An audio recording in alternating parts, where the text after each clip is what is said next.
오늘 우리 함께 살펴볼 하나님의 말씀은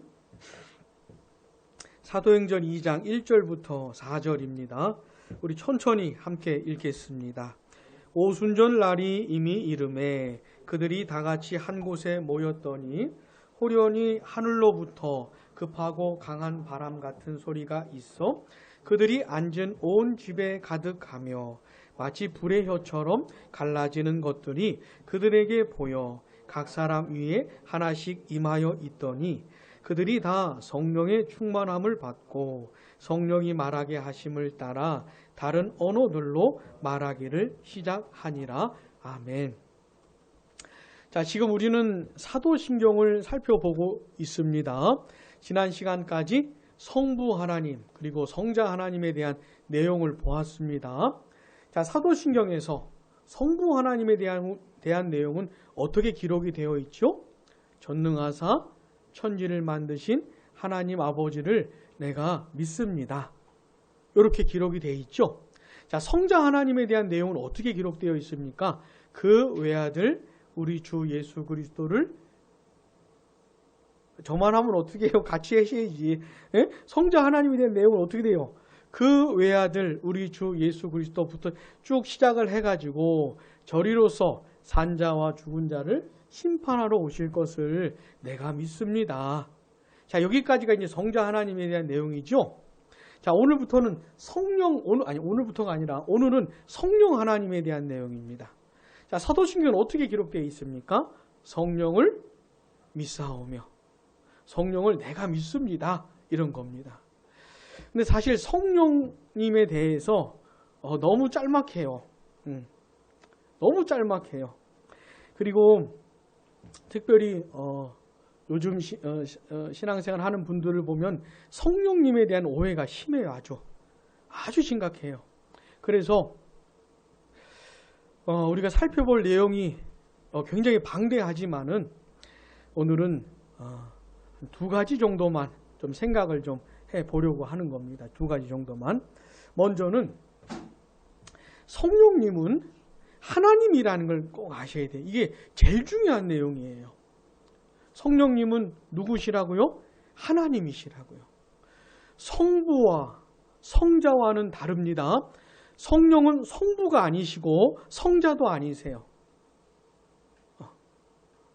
성부는 성자도 아니고 성령도 아니시고 또 성자도 성부도 아니고 성령도 아니세요. 성부, 성령, 성자, 성령 삼위께서 구별되시는 겁니다. 근데 그 본질이 동일해요. 신성과 영광이 동일하신 하나님이세요. 성부도 하나님, 성자도 하나님, 성령도 하나님이셔요. 근데 사람들이 성령은 하나님이 아닌 걸로 생각하는 경향이 있는 것 같아요. 자기가 뭘 어떻게 성령을 막 어떻게 해가지고 능력도 행하고 기적도 행하고 이렇게 오해를 하는 경향이 아주 다분한 것 같습니다. 먼저 우리는요, 성령께서 어떻게 해요? 하나님이시라는 것을 알아야 됩니다. 자, 오늘도 성경 여기저기를 좀 살펴보면서 좀 내용을 좀 보도록 하겠습니다. 자, 사도행전 5장을 가보셔요. 사도행전 5장을 가보시면 초대교회에 그 예루살렘 교회에 아나니아와 삽비라라고 하는 부부가 있었는데 이 사람들이 하나님께 드리는 헌금 드릴 때 헌금이 아까웠는지 얼마를 숨긴 겁니다. 근데 베드로가 이렇게 말을 해요. 자, 사도행전 5장 3절 보시면 같이요. 베드로가 이르되 아나니아야 어찌하여 사탄이 내 마음에 가득하여 내가 성령을 속이고 땅값 얼마를 감추었느냐. 이 아나니아와 삽비라의 행위가 성령을 속인 것이라는 거예요. 그런데 4절 보시면 4절 후반 마지막 부분 봐보세요. 사람에게 거짓말한 것이 아니요. 누구요? 하나님께로다. 자, 3절에서는 성령님께 거짓말한 것이다. 그리고 4절에서는 그 성령님이 하나님이라는 겁니다. 베드로 사도가 성령님을 하나님이라고 표현을 하고 있는 것이에요. 여러분 기억하셔요. 성령님은 누구셔요? 하나님이셔요. 자, 그리고 마태복음 3장을 가보셔요. 우리 예수님께서 세례를 받고 물에서 올라오시는 장면인데 이 성부, 성자, 성령 삼위 하나님께서 그 장면에 다 등장을 하십니다. 마태복음 3장 16절에서 17절 예수님께서 세례를 받으시고 이제 물에서 올라오시는 장면이에요.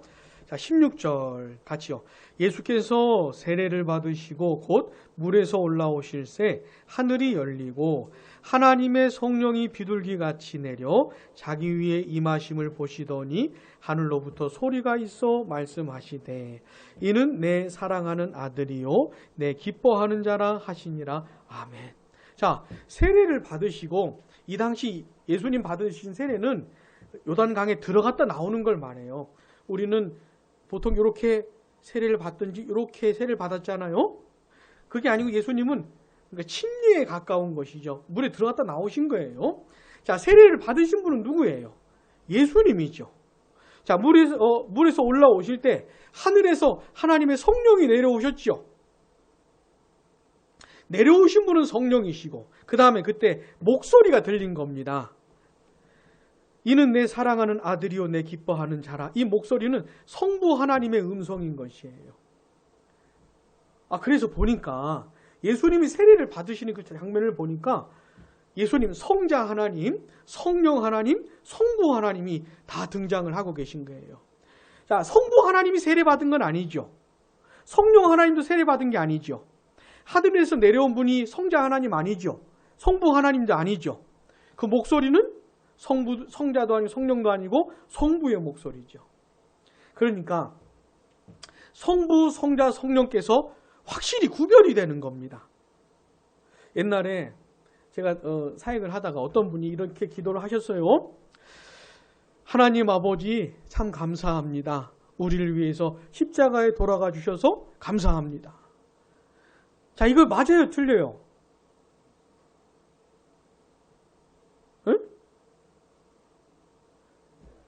조금 번역을 하면 성부 하나님 감사합니다. 십자가에 못 박혀 죽으셔서 감사합니다.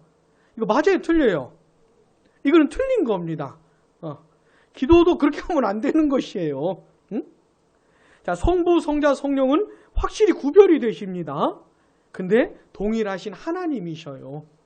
우리 성령님은 하나님이셔요. 자, 마태복음 28장 가봅시다. 마태복음 28장. 우리 예수님께서 부활하신 후에 승천하시기 전에 이런 말씀을 하셨어요. 제자들에게 이런 부탁을, 명령을 하셨는데, 자, 마태복음 28장 18절 보셔요. 예수께서 나와 말씀하여 이르시되 하늘과 땅의 모든 권세를 내게 주셨으니 만왕의 왕으로서 이제 예수님이 명령을 하십니다. 19절 같이요. 그러므로 너희는 가서 모든 민족을 제자로 삼아 아버지와 아들과 성령의 이름으로 세례를 베풀고 내가 너희에게 분부한 모든 것을 가르쳐 지키게 하라. 아멘. 여기 보니까 어디로 가라는 거예요? 모든 민족으로 가라는 겁니다. 그 모든 민족을 제자로 삼아서 그들에게 어떻게 해요? 먼저 세례를 베풀라는 거예요. 근데 세례를 베푸는데 누구의 이름으로요? 아버지와 아들과 성령의 이름으로. 아버지와 아들의 이름으로만 세례를 베풀면 안 돼요. 성령의 이름으로도 베풀어야 돼요. 세례를 베풀 때 성부와 성자와 성령의 이름으로 베푸는 겁니다. 그러니까 성령의 이름이 아버지와 아들과 동일선상에 놓여 있는 것이에요. 성령님은 어떻게 해요? 하나님이셔요. 하나님이셔요. 자, 우리가 보통 예배를 마칠 때 축도로 마치는데 축도가 어디에 나오는 거냐면 고린도후서 13장에 나옵니다. 고린도후서 13장 13절의 말씀을 가지고 이걸 이용해서 축도를 하는 거예요. 근데 여기에도 성부, 성자, 성령이 다 나오는 겁니다. 자, 고린도후서 13장 13절 같이요. 시작. 주 예수 그리스도의 은혜와 하나님의 사랑과 성령의 교통하심이 너희 무리와 함께 있을지어다. 아멘. 자, 주 예수 그리스도 성자 하나님이죠. 그 다음 하나님, 성부 하나님을 말하는 것이고 성령 하나님을 말하는 것이에요. 그러니까 성령 하나님이 성부와 성자의 동일선상에 있는 겁니다. 사랑하는 여러분 꼭 기억하세요. 성령님은 누구시라고요? 하나님이시라고요. 하나님이시라고요.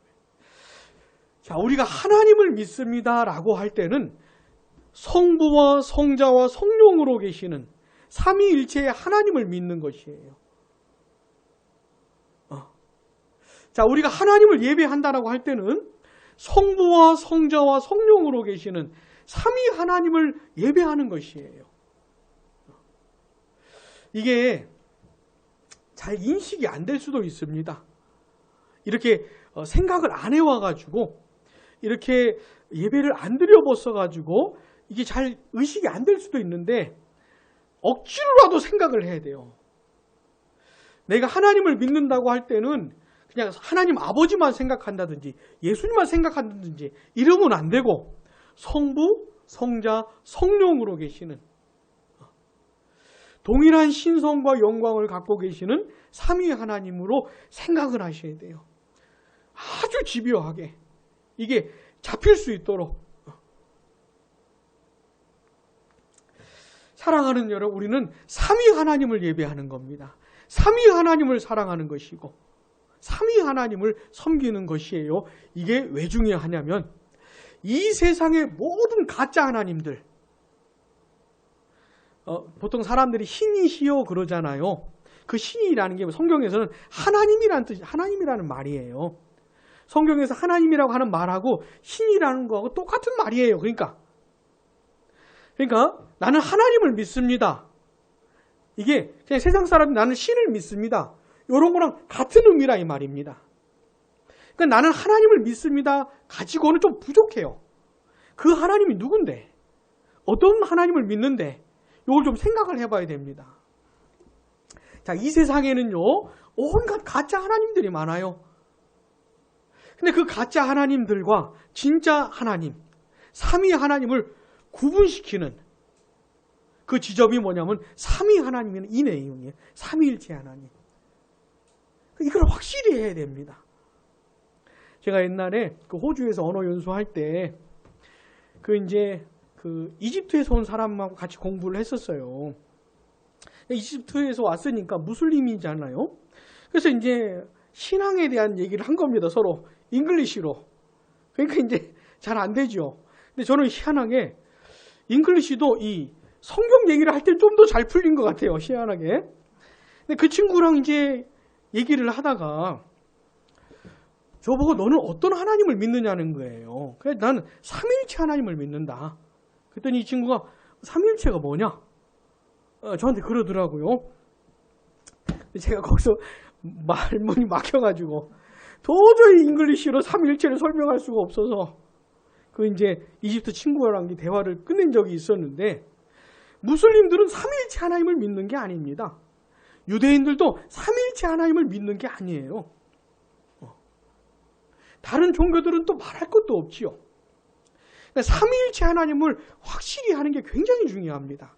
여러분 교회 역사를 보시면 초대교회 때 신앙의 논쟁이 이제 성경의 이 근간이 되는 그 진리를 입증하는 그런 논쟁이 많이 붙었는데 그 중에 대표적인 게 뭐냐면 삼위일체예요. 삼위일체. 이게 굉장히 중요한 겁니다.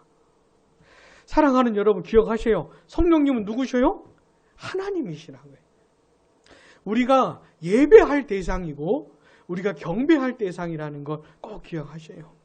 존재하는 모든 것들이 높이고 영원토록 찬송할 대상이 우리 성령 하나님이신 거예요. 잊으면 안 됩니다. 자, 우리가 이 세상에 태어나서 한평생을 살지 않습니까? 우리가 한평생 살면서 내가 해야 되는 가장 중요한 일이 있어요. 이 세상을 살면서 내가 죽는 날까지 아니 영원토록 내가 해야 될 일이 있는데 그게 뭐냐면 하나님을 알아가는 겁니다. 이걸 내가 해나가야 되는 것이 평생토록. 이게 우리 인생의 숙제입니다. 과업이고. 자, 내 평생을 다 쏟아가지고 내가 할 일이 뭐라고요? 하나님을 알아가는 거예요. 이게 가장 중요해요. 근데 내가 하나님을 알아가는 데 있어서 어떤 하나님이요?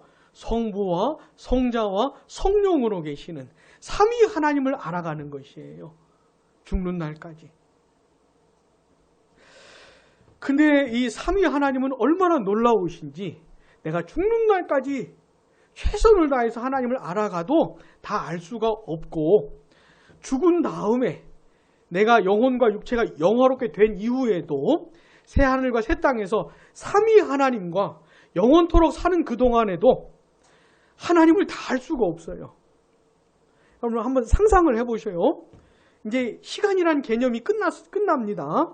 시간이란 개념도 없어져요. 새하늘과 새 땅에서는 그냥 영원히 사는 겁니다. 근데 거기서 삼위 하나님을 알아가는데도 끝이 없어요. 다 알 수가 없어요. 우리 하나님이 얼마나 놀라운 분인지. 하나님을 알아가는 데 있어서 실증날 염려를 하지 마세요.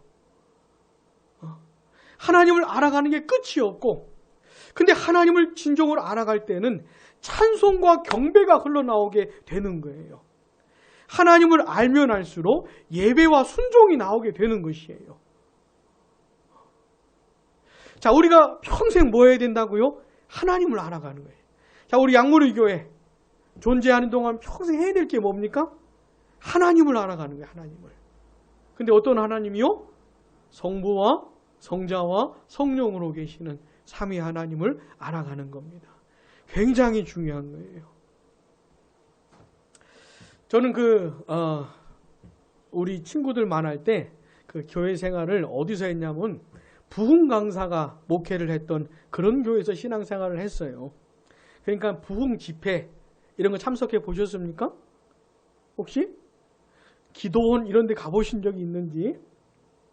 막 진짜 미친듯이 찬송하면서 막 기도하면서 그런 데 가보셨어요? 저는 그런 데서 신앙생활을 했어요. 근데 가보면 은사 집회 같은 것도 하고 막 그래요. 근데 제 이 기억에 아주 생생하게 남는 모습이 뭐냐면, 이런 강단에서는 강사가 막 성령을 막 포주가 이래요. 포주가 이러면서 성령 받아라 막 이렇게. 그리고 저는 그렇게 받는 건 줄 알았어요. 그러면 이 사람이 이쪽으로 손을 하면 저쪽으로 몸이 가면서 아멘 이러면서 저는 성령을 그래 받는 건 줄 알았어요. 그래 성령을 나도 받아가지고 나도 능력을 행하고 죽은 사람 살리고 안진뱅이 일으키고 막 이러는 걸로 저는 생각을 했었어요. 근데 아무리 생각을 해봐도 이 사람이 자기가 성령을 준다고 생각을 하는 것 같아. 응? 자기가 성령을 막 부려서 어떤 일들을 만들어낸다고 생각을 하는 것 같아요. 아무리 생각을 해봐도. 저는 또 그게 그런 건 줄 알고 그런 걸 막 사모하고. 사랑하는 여러분, 절대로 그런 게 아닙니다. 성령님이 하나님이시고 성령님이 주권자이세요. 누가 주고 말고 할 그런 대상이 아닌 겁니다. 요거 하나만 분명히 해도 많은 오류에서 벗어날 수가 있어요. 저 같은 사역자들 중에서는 있잖아요. 자기가 뭐라도 대단히 무슨 특별한 존재라도 된 양, 자기가 무슨 큰 일을 이렇게 할 수 있는 양 착각하는 사람들이 많은 것 같아요. 아니요, 아무것도 아니에요. 성령님이 주권자가 되셔서 그 사람을 통해 역사하시는 것이지, 그가 뭐가 대단한 존재여가지고 성령을 막 이래가면서 무슨 큰 일을 일으키는 그런 게 아닌 겁니다. 그러니까 저 같은 목회자가 착각에 빠져가지고 자기는 무슨 특별한 사역자인 줄 알고 여기 앉아있는 사람들하고는 레벨이 다른 그런 사람인 줄 알고 착각하는 사람들은 굉장히 심각한 병에 걸린 것이에요. 문제가 굉장히 심각한 것이에요. 여러분, 성령님이 하나님이라는 것만 확실히 알아도 많은 오류에서 벗어날 수가 있는 거예요.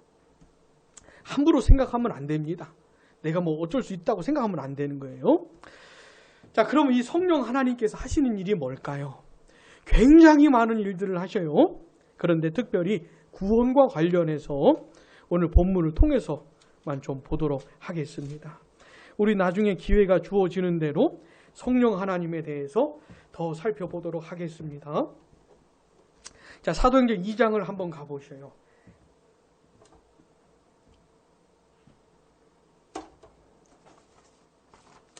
자, 오늘 읽은 우리 사도행전 2장의 내용이 뭐냐면 성령께서 강림하신 것을 말하는 겁니다. 따라해 봅시다. 성령 강림.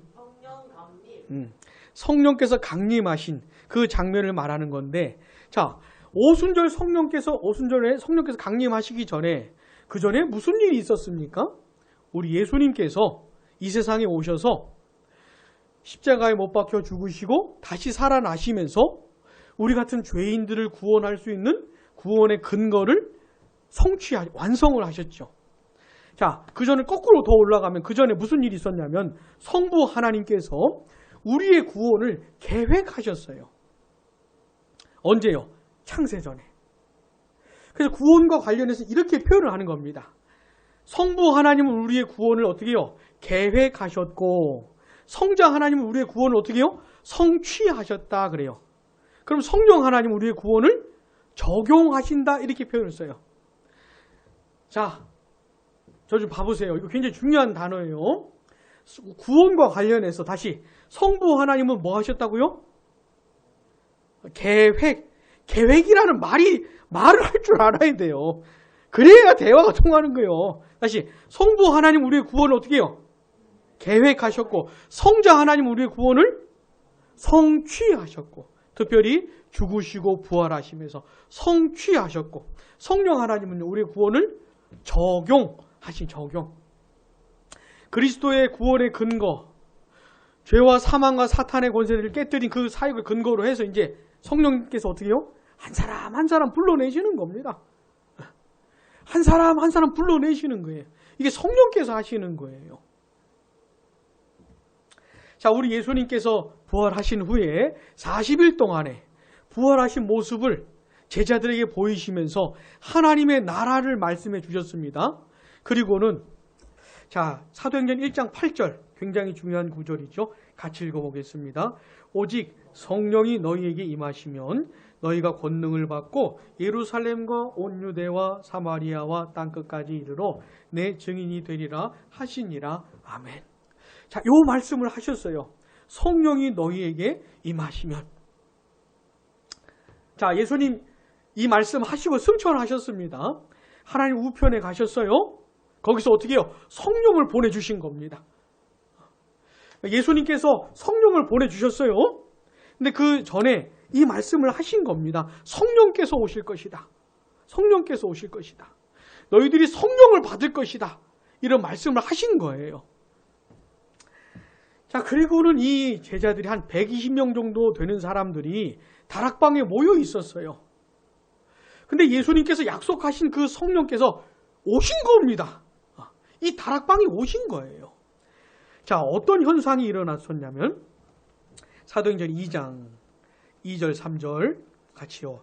호련히 하늘로부터 급하고 강한 바람 같은 소리가 있어 그들이 앉은 온 집에 가득하며 마치 불의 혀처럼 갈라지는 것들이 그들에게 보여 각 사람 위에 하나씩 임하여 있더니, 자, 성령께서 강림하셨을 때 막 급하고 강한 바람 같은 소리가 있었대요. 어떤 소리일까요? 네? 막 이런 소리였을까요? 들어보지를 못해가지고 이 소리를. 그리고 불의 혀처럼 갈라지는 것들이 각 사람 위에 있었다는 것이에요. 자, 어떤 현상인지를 설명을 할 수는 없겠지만은 이렇게 막 어떤 사람은 막 그림도 그려가면서 하는데 하여튼 그림 그릴 때는 항상 조심을 좀 해야긴 해야 돼요. 아무튼 간에 성령께서 이렇게 오셨어요. 성령께서 오셨는데 그 강림하신 성령께서 이제 어떤 역사를 하시는 겁니다. 그게 이제 구원을 적용하시는 거예요. 자, 성령이 오신 다음에 이제 어떤 변화가 일어났냐면 4절 같이요. 그들이 다 성령의 충만함을 받고 성령이 말하게 하심을 따라 다른 언어들로 말하기를 시작하니라. 아멘. 자, 성령 충만함을 입었어요. 그 다음에 성령께서 뭐 하시는 겁니까? 말을 하게 하시는 거예요. 이 120명의 사람들이 자기들이 하고 싶은 말을 하는 게 아니고 성령께서 이 사람들에게 뭔 말을 하게 하시는 거예요. 그래서 말하기 시작했다 이 말입니다. 이게 성령께서 하시는 거예요. 이 사람들이 성령의 충만함을 입기 전에는 이런 말 안 했어요. 밥 먹었니? 잘 잤니? 이런 말은 했겠지만은 이 성령 충만을 입은 다음에 한 말, 이런 얘기는 안 했다 이 말입니다. 근데 이 사람들이 성령 충만을 입고 나자 뭔 말을 하기 시작했다는 거예요.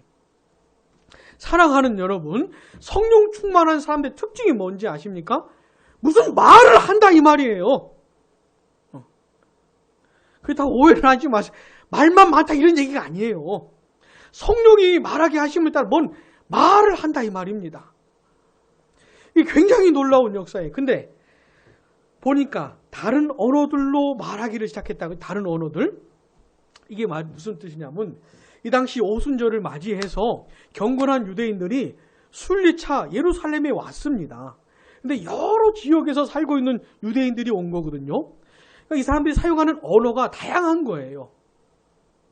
근데 이 성령 충만을 입은 사람들이 그 다양한 언어들로 말을 하기 시작한 겁니다. 그러니까 이 사람들이 놀란 것이에요. 아니 이 갈릴리 사람들이 어떻게 내가 사는 그 나라 말을 하지? 얼마나 놀랬겠습니까? 하는 내용은 말은 똑같은 말을 하고 있는데 여러 언어로 하고 있는 것이에요. 이 사람들이 막 그렇게 놀래가지고 이게 뭐냐고 막 그러니까 이제 베드로가 이제 설명을 해주는 겁니다. 자, 그런데 이 사람들이 말을 한 내용이 뭐냐면 11절 봐보세요. 2장 11절. 그레데인과 아라비아인들이라 우리가 다 우리 각 언어로 그 다음 같이요. 하나님의 큰 일을 말함을 듣는도다 하고 아멘. 자, 이 사람들이 성령 충만함을 입어서 말하기 시작했죠.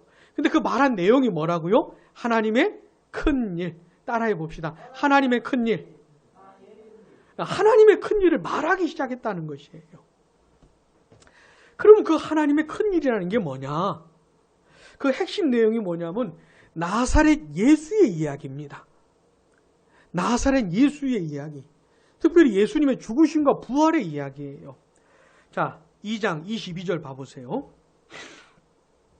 이스라엘 사람들아 이 말을 들으라. 그 다음 같이요. 너희도 아는 바와 같이 하나님께서 나사렛 예수로 큰 권능과 기사와 표적을 너희 가운데서 베푸사 너희 앞에서 그를 증언하셨느니라. 아멘. 자, 하나님의 큰 일의 핵심 내용이 뭡니까? 나사렛 예수예요. 자, 왜 예수 앞에 나사렛이란 말이 붙었을까요? 왜 나사렛 예수라 부를까요? 어렸을 때 나사렛에서 살아났어요, 예수님이. 나사렛이란 동네에서 자라셨어요, 예수님이. 그래서 나사렛 예수라고 하는 겁니다. 자, 보셔요. 성령의 충만함을 입은 사람들이 뭔 말을 하기 시작했지요. 그 내용이 뭐라고요? 나사렛 예수의 이야기라 이거예요. 굉장히 놀라운 겁니다. 성령님은 예수를 말하게 만든다 이 말이에요. 예수를 말하게 해요. 자, 23절, 24절도 같이요. 그가 하나님께서 정하신 뜻과 미리 아신 대로 내준 바 되었거늘 너희가 법 없는 자들의 손을 빌려 못 박아 죽였으나 하나님께서 그를 사망의 고통에서 풀어 살리셨으니 이는 그가 사망에 매여 있을 수 없었음이라. 아멘. 예수님의 죽으심과 부활 이거예요. 그러니까 하나님의 큰 일의 핵심은 나사렛 예수 이야기고 특별히 그 중에서도 그분의 죽으심과 부활 이야기예요. 예수님이 너희들 때문에 못 박혀 죽었다. 너희들이 나사렛 예수를 못 박아 죽이지 않았냐. 근데 하나님이 다시 살리셨다. 이 말을 한 겁니다. 이 말을. 사랑하는 여러분, 지금 우리 어떤 내용을 살펴보고 있어요? 성령 하나님께서 하시는 일이 뭐냐? 특별히 우리의 구원과 관련해서 무슨 일을 하시느냐 생각해 보고 있잖아요. 자, 뭐 하신다고요? 말하게 한다니까요. 성령의 충만함을 입은 사람으로 하여금 어떻게 말하게 한다니까요. 무슨 내용이요? 나사렛 예수 이야기. 엄한 얘기가 아니고 그분의 죽으심과 부활을 얘기하게 한다 이 말입니다. 이게 성령의 역사입니다. 성령의 역사. 성령의 역사. 자, 그런데 이 사람들이 전하는 메시지를 사람들이 들었어요. 특별히 베드로가 전했던 설교의 내용을 들었어요. 근데 말씀을 들었던 사람들에게 어떤 일이 일어났어요. 어떤 변화가 일어났어요. 지금도 여러분들이 지금 제 설교를 듣고 있지 않습니까? 이런 것처럼 예루살렘에 모였던 유대인들이 베드로의 설교를 들었는데 어떤 일이 벌어진 거예요. 이것도 성령이 하시는 겁니다. 자, 사도행전 2장 37절. 같이요, 시작. 그들이 이 말을 듣고 마음에 찔려 베드로와 다른 사도들에게 물어 이르되 형제들아 우리가 어찌할꼬 하거늘. 아멘. 그들이 이 말을 듣고 그 다음 뭐예요? 마음에 찔렸대요. 찔렸다는 게 무슨 말이냐면 이 사람들 마음에 이 말씀이 푹 들어갔다는 얘기예요. 이게 푹 들어왔다는 것이에요. 베드로가 나사렛 예수 이야기를 해줬잖아요. 예수님의 죽으심과 부활 이야기를 해줬잖아요. 그게 이렇게 푹 들어갔다는 것이에요. 그러면서 이 사람들이 내가 예수님이 나 때문에 죽으신 거구나. 내가 예수를 죽인 장본인이구나. 이걸 알게 된 것이에요. 내가 예수를 죽인 놈이구나. 이걸 알게 된 것이에요. 근데 이 사실이 너무너무 마음이 아픈 것이죠. 어떻게 해야 예수 죽인 이 죄에서 내가 벗어날 수가 있는지, 구원받을 수가 있는지, 이거 물어보는 거예요. 어떻게 해야 되는 겁니까? 어떻게 해야 되는 거냐고. 자, 이것도 성령께서 하시는 겁니다. 베드로가 아무리 말씀을 잘 전했어도 성령께서 역사하시지 않으시면 듣는 사람들의 마음에 아무 일도 일어나지 않습니다. 아무 일도 일어나질 않아요. 여러분, 제가 설교를 할 때 종종 하는 경험이 있는데 그게 뭐냐면, 하나는 어느 날은 정말 이제 강단에 서야 될 시간이 다가오긴 하는데 서기 전에 어떤 내용을 전해야 되겠다는 게 먼저 제 마음에 자리가 잡혀야 되지 않겠어요? 이거는 확실히 전해야 되겠다. 이런 게 있거든요. 그때 어떤 날은 아무리 준비를 해도 이게 안 잡혀요. 또 어떤 날은 이게 확실히 잡힐 때가 있고, 이게 확실히 잡힐 때는 뭔가 있겠구나. 하나님께서 뭔가 은혜를 베풀어 주시겠구나. 이런 기대하는 바가 있어요. 그래서 그렇게 기대를 하고 강단에 딱 섰는데 영 아닌 때가 있어요. 네? 이건 뭐지 싶을 정도로. 제가 말씀을 준비할 땐 제 혼자는 너무 좋았는데 막상 전할 때는 이게 뭐지 싶을 때가 있어요. 근데 또 어떤 때는 정말 모르겠어요. 뭘 얘기해야 될지. 그냥 하나님 도와주시라고 그러면서 그냥 올라갈 때도 있습니다. 근데 강단에 서면서 뭘 전해야 될지 이게 정해지는 때도 있어요. 그리고 잘 준비가 안 됐다고 생각하는 때 하나님께서 은혜를 베풀어 주신 그런 때도 있어요. 제가 그런 것들을 경험을 하거든요. 그러니까 성령님의 역사인 겁니다. 설교자가 뭘 잘 준비했다고 그렇다고 대충 준비하면 된다 이런 게 아니지만은 성령 하나님의 역사에 달려있는 것이죠. 사랑하는 여러분, 혹시 하나님의 말씀을 듣다가 읽다가 마음에 무엇인가 깨닫게 되어서 하나님 앞에서 회개를 하게 된다든지 아니면 감사를 하게 된다든지 아니면 하나님을 사랑하게 된다든지 이런 일이 일어나면 누구의 역사라고요? 성령 하나님의 역사라고요. 성령 하나님의 역사. 굉장히 귀한 겁니다. 자, 그래서 이제 베드로가 대답을 해줘요. 어떻게 해야 됩니까? 그랬더니 38절 보세요. 베드로가 이르되 너희가 회개하여 각각 예수 그리스도의 이름으로 세례를 받고 죄사함을 받으라. 그리하면 같이요 성령의 선물을 받으리니. 아멘. 베드로가 해준 대답이 뭐냐면 회개하고 예수님을 믿어라 그런 뜻이에요. 세례 받는 것도 예수님을 믿는 믿음이 전제되어야 받는 겁니다. 어떻게 해야 됩니까? 내가 하나님 앞에서 이렇게 죄를 지었는데 이 죄 어떻게 해결할 수 있습니까? 물었더니 뭐래요? 회개하고 예수님을 믿어라. 이렇게 대답을 해준 거예요. 그리고 죄사함을 받으라고 하는 것이죠. 자, 근데 그리하면 뭘 받는데요? 선물을 받는데요. 무슨 선물요? 성령의 선물. 무슨 말이냐면 성령을 받는다 이런 뜻이에요. 예수님을 믿잖아요. 그럼 성령을 이 사람이 받아요. 성령을 선물로 주시는 겁니다. 이 사람한테. 예수님을 믿는 사람에게 성령을 선물로 주시면서 이 사람을 도장으로 꽉 찍으시는 거예요. 너 하나님의 자녀야. 너 하나님의 백성이야.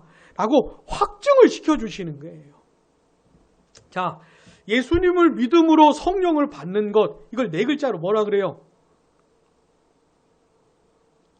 성령 세례라고 해요. 성령 세례. 따라해 봅시다. 성령 세례.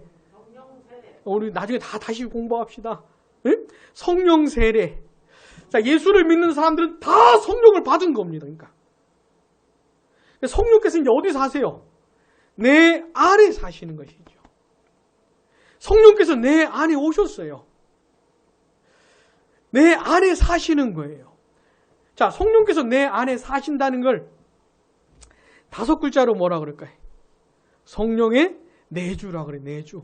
내 안에 사시면서 내 안에서 역사하세요. 성령께서 감화 감동하시고 깨우쳐 주시고 알게 해주시고 인도해 주시고 책망해 주시고 이런 것들을 성령께서 하셔요. 자, 그런데 놀라운 게 39절입니다. 같이요. 이 약속은 너희와 너희 자녀와 모든 먼데 사람 곧 주 우리 하나님이 얼마든지 부르시는 자들에게 하신 것이라 하고 아멘. 자, 이 약속 회개하고 예수님을 믿으면 죄사함 받을 뿐만 아니라 성령을 받는다고 하는 이 약속 있잖아요. 그 대상이 누굽니까? 처음 먼저 누구요? 너희. 여기서 너희는 누굴까요? 오순절에 모인 예루살렘에 모인 사람들이지요. 너희들. 그 다음에 너희 자녀. 그들의 자녀도 말하는 것이고 그 다음 뭡니까? 모든 먼데 사람. 아, 저는 이 구절이 얼마나 감사한지 몰라요. 어떻게 이런 말을 이런 표현을 쓸 수 있을까? 만약에 이 약속을 받을 대상들을 구구절절히 설명을 한 표현을 해야 된다면 얼마나 많이 써야 되겠어요. 근데 모든 먼데 사람, 나라와 민족 상관없이 우리 같은 사람은 다 모든 먼데 해당되지 않겠습니까? 예루살렘에서 여기까지 얼마나 멀습니까? 아니, 지구상에 살아가는 사람들을 다 포함할 수 있는 얘기죠. 자, 이 세상에서 살아가는 사람들 중에 하나님이 부르시는 사람들 있잖아요. 그 사람들이 약속의 대상이 된다. 이 말이에요. 그러니까 예루살렘에서 아무리 멀리 떨어져 있어도 하나님이 부르시기만 한다면은 어떻게 해요? 죄사함을 받고 성령을 받게 되는, 성령 세례 받을 수 있는 이런 약속이 주어졌다. 이 말입니다. 자, 오순절에 강림하셨던 성령께서 이런 일을 하신 거예요. 제자들로 하여금, 베드로로 하여금 말하게 하셨어요. 나사렛 예수의 이야기를, 그분의 죽으심과 부활의 이야기를 말하게 하셨어요. 근데 이게 단순히 말로 끝난 것이 아니고 이 듣는 사람들의 마음에 푹 들어가게 한 겁니다. 그래서 이 사람의 내면에서 뭔 일이 벌어진 거예요. 어떻게 해야 되는 겁니까? 이 말을 할 수밖에 없는 뭔 일이 벌어진 것이에요. 어떻게 해야 되냐 그랬더니, 자, 이런 마음의 변화 있잖아요. 이거 성령께서 하시는 겁니다. 성령께서. 다 성령의 역사인 거예요. 그렇게 해서 베드로가 해준 대답 가운데 보니까 놀라운 게 뭡니까? 하나님이 부르시는 사람들 있잖아요. 회개하고 예수님 믿는 사람들 어떻게 해요? 죄의 용서를 받을 뿐만 아니라 성령을 받게 되는 것이에요. 오순절에 강림하신 그 성령을 이 사람이 이제 자기가 받는 것이에요. 자기 안에 성령께서 하시는 거예요. 언제까지요? 영원토록. 자, 내가 성령 받았잖아요? 근데 성령께서 내 안에 오셨다가, 그 다음 나가셨다가, 그 다음 오셨다, 이런 게 아니고, 내 안에 오시면 영원히 사시는 거예요, 여기 내 안에. 영원토록. 이게 다 성령의 역사입니다. 자, 이건 개별적으로 일어나는 것이, 이런 역사는 개별적으로. 근데 보니까 이 사람들이 그렇게 세례를 받고 교회를 이루었어요. 41절 같이요. 이 말을 받은 사람들은 세례를 받음에 이날에 신도의 수가 3,000이나 더하더라. 아멘. 베드로의 말을 듣고 회개하고 예수님 믿고 세례를 받았다 이 말입니다. 회개하고 예수님 믿고 세례 받는 건 각자가 받는 것이에요. 응? 그런 사람들의 숫자가 몇 명이래요? 3,000명 정도라니. 3,000명 정도. 자, 그렇게 예수님 믿고 구원받은 사람들 한 3,000명 정도라는 거예요. 그러면서 뭐가 형성된 겁니까? 교회가 탄생한 거예요. 그러면서 이게 교회입니다. 그러니까 회개하고 예수님 믿고 구원받은 사람들, 그들이 모인 게 교회입니다. 자, 이 교회 이름이 뭘까요? 이 교회 이름 예루살렘 교회예요. 예루살렘에서 생겼으니까 예루살렘 교회. 최초의 신약 교회입니다. 예루살렘 교회. 자, 성령께서 강림하신 그날이 신약 교회가 탄생한 날이에요. 응? 성령께서 오신 그날이 뭐요? 신약 교회가 탄생한 날입니다. 교회가 탄생한 날이에요. 같은 날이에요. 그러니까 성령님께서는 구원을 적용하시는데 각자를 부르실 뿐만 아니라 한 사람 한 사람을 구원하실 뿐만 아니라 교회를 이루세요. 성령님께서. 교회를 세우세요. 이게 성령께서 하시는 일입니다. 뿐만 아니라 그렇게 교회로 모인 사람들이 교회 생활을 하게 하세요. 교회 생활을. 본문 42절 같이요. 그들이 사도의 가르침을 받아 서로 교제하고 떡을 떼며 오로지 기도하기를 힘쓰니라. 아멘. 자, 이 사람들이 이날 세례받고 모인 사람들이 그 후에 계속 함께 생활을 하는 거예요. 신앙생활을 하는 것이에요. 내용을 보니까 사도의 가르침을 받는다 그렇죠. 그 다음에 서로 교제하고 성도들끼리 교제하는 것이고, 그 다음 떡을 떼고, 이건 성찬식을 말하는 것이에요. 그 다음 오로지 기도하기를 힘쓴다. 이 사람들이 모여가지고 뭐예요? 하나님의 말씀을 듣는 겁니다. 배우는 거예요. 계속 하나님의 말씀을 배우고 또 기도하고 서로 성도들끼리 교제하고 성찬을 나누고 이렇게 교회 생활을 했다 이 말입니다. 이 교회 생활도 누구의 역사를 따라요? 성령의 역사를 따라 되는 것이에요. 이 사람들이 교회 생활을 하는데 굉장한 유익을 많이 얻어요. 이 사람들이. 교회 생활이 냉랭하지가 않아요. 지루하지가 않아요. 식상하지가 않아요. 메마르지가 않아요. 굉장히 좋은 것이에요. 은혜가 넘치고 영적인 유익을 얻는 성령께서 역사하시는 그런 교회 생활을 하는 거예요. 그 예루살렘 교회 소문이 날마다 퍼져나가는 거예요. 예루살렘 교회로 자꾸 모이는 것이에요. 성령의 역사가 일어나는 곳이었기 때문에 그랬던 것이죠. 자, 우리는 이 성령께서 하시는 일들, 구원과 관련해서 하시는 일들에 대해서도 할 말이 굉장히 많습니다. 다룰 내용들이. 그러나 오늘 본문의 근거에서 보니까 자, 성령의 역사 어떤 게 있습니까? 말하게 하는 거예요. 말하게. 이거 굉장히 중요한 겁니다. 근데 말하는 내용이 중요하다 그랬지. 그게 뭐요? 나사렛 예수 이야기, 죽으심과 부활 이야기. 또 그 말을 듣는 사람들에게 성령께서 역사하시죠. 성령께서 자기들이 지은 죄를 알게 하시고 어떻게 해야 되는 것인지, 구원을 받은 수 있는지를 묻게 하시고, 자, 베드로가 또 대답을 해주죠. 회개하고 예수님 믿고 죄사함 받고 성령의 선물을 받으라. 자, 이 세상 어디에 살든지 하나님이 그를 부르시게 되면 이런 약속이 성취가 돼요. 예수 믿고 죄 용서받을 뿐만 아니라 성령을 선물로 받는 겁니다. 이제 성령이 내 안에 사시는 거예요. 자, 그렇게 성령의 역사가 일어나니까 교회가 탄생한 겁니다. 그리고 이 사람들이 하나님의 말씀을 듣고 기도하고 교제하고 막 이렇게 하는데 성령의 역사를 따라 되는 것이에요. 이것이 성령께서 구원을 적용하시는 그런 내용입니다. 사랑하는 여러분, 오순절에 강림하신 성령은 있잖아요. 지금도 역사하셔요. 오순절날에 일어난 이런 모습들 있잖아요. 이런 일들을 지금도 행하신다니까요. 자, 우리 양모리 교회 있잖아요. 성령의 역사를 따라 모인 겁니다. 성령의 역사를 따라 모이게 된 것이에요. 성령의 역사를 따라 말하게 하시는 겁니다. 나사렛 예수의 이야기를 전하는 것이에요. 죽으신과 부활을 전하는 것이에요.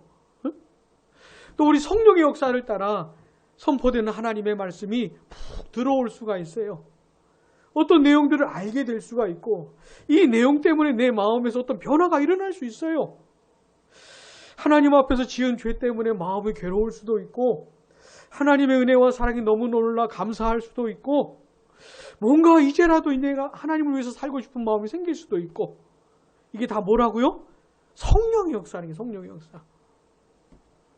자, 이렇게 모여서 우리가 뭐 합니까? 하나님의 말씀 나누고 기도하고 교제하고 이러잖아요.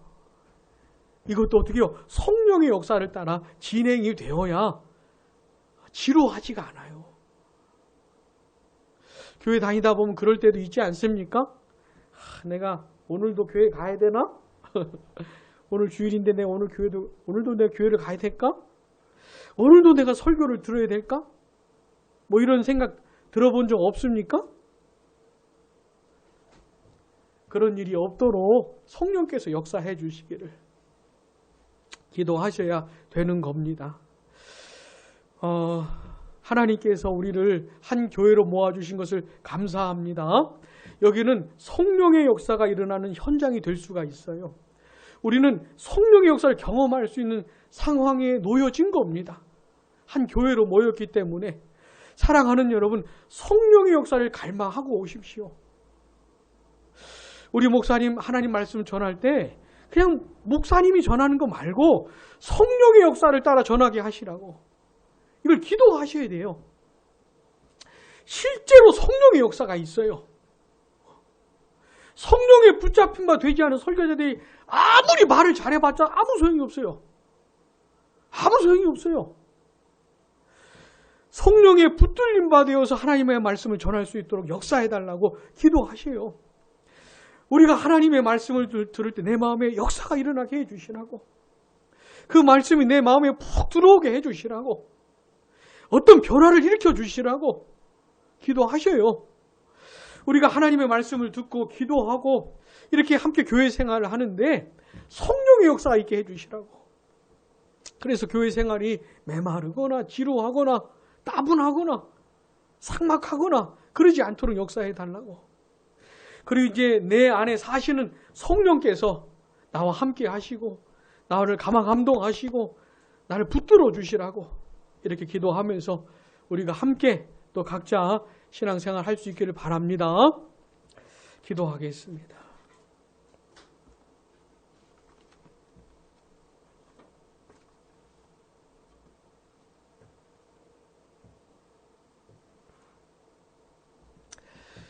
우리 들은